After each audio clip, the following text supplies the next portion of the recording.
तो नमस्ते प्रणाम, फिर से स्वागत बा एगो नया वीडियो में। तो आज हम लोग के लेके चलतनी ए फिजी के सिनेमा हॉल आ ओइमे दिखाओ तनी जे कि ओइमे हिंदी फिल्म के कितना जलवा बा। इजा के लोग के इजा के कोनो इंडस्ट्री फिल्म इंडस्ट्री नहीं के, इजा के लोग भी अपना लेखन बॉलीवुड के और हिंदी डॉफ मूवी देखेला। काहे कि इजा के लोग के और भारत के कोनो दोसर लैंग्वेज ना आवेला। कुछ लोग बा जेकरा तमिल आवेला, तेलुगु आवेला, लेकिन वो लोग सीनियर लोग बा जे बुजुर्ग भी हो चुकल बा, वो लोग के आवेला। नया पीढ़ी के इजा खाली हिंदी फिजी हिंदी आवेला।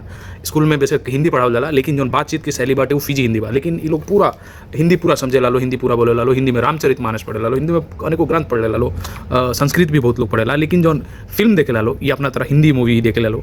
आज हम लोग दिखाओ तनी जे कि एजा थिएटर में कितना हिंदी फिल्म लगल बा। तो देखिए फिलहाल हम आगल बन थिएटर के बहरी या देखिए हइये थिएटर है जना के नाम हटे विलेज 4 है। देखिए उधर साइड में बागी 4 आ द कंजरिंग के पिक्चर लागल बाटे। देखिए हई जौन खड़ा वालों के पीछे जौन स्क्रीन बा वही पर लिस्ट रहेला कि कौन मूवी के कौन कौन शो चले वाला बा। हई जौन डिस्प्ले लोकता ए पर हर मूवी के फ्लैश होत रहेला जे कि कौन मूवी आवेला बा, कौन चल रहल बा। देखिए बागी 4 अभी चल रहल बा, नेक्स्ट मूवी हो बाटे आ यही पर मतलब हर सब चीज़ पे देखिए कमिंग सुन देखा रहल बाटे। मूवी आ रहल बा हई कांतरा बोल के एगो जौन अपन इंडिया के कोनो मूवी आवता ई भी देखा होता टे। करंट आ नेक्स्ट अपकमिंग सब पर शो करत रहता। आ हई वो बोर्ड है जौन पर देखिए लागल बा जॉली LLB बागी 4 कोनो साउथ वगैरह के मूवी बा, मीराई बोल के परम सुंदरी वगैरह सब पर दिखा रहल बा। बॉलीवुड के साथ जितना दूसरा इंडस्ट्री के भी मूवी जौन हिंदी में डब होला उ सब इजा चलेला।